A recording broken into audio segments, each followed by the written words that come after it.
Morning everybody, it's Russ the Grumpy Yorkshireman from Adventures, and I'm getting a bit excited.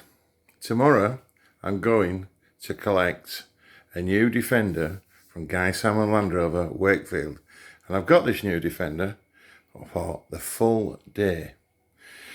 So tomorrow, well, I just can't say how excited I am. It's been so long coming, there's been so much hype. And I've been sat on the fence for that long about this vehicle that my arse hurts and the fence is sagging.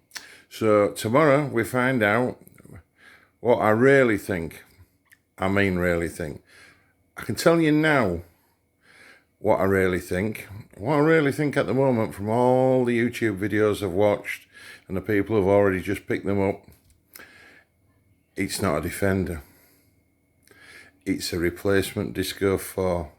It's what the Disco 5 should have been. But I haven't driven it, so I'm going to hold that counsel till tomorrow. But I've got a sneaking suspicion that tomorrow, at tea time, when I hand it back, and probably confirm my order for a 90 for next year, I'm going to think it's a replacement for my Disco 4 that I loved. You never know. It may be a Defender, but we'll have to see. And the biggest issue that this vehicle faces is not the design, it's not the shape, it's not the technology, it's the risk factor. We're a tour company. We go to Morocco, Europe, the Balkans. Why did we buy a Toyota Land Cruiser 150? To mitigate the risk.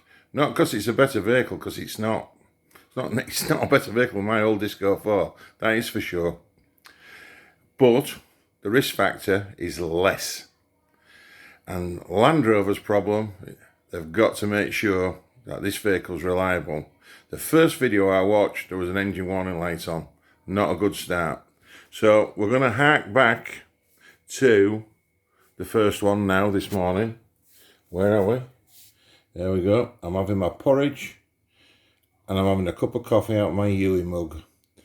Anybody who doesn't know what Huey is, well, you're not Land Rover people. Right, I'll let you know tomorrow what I think.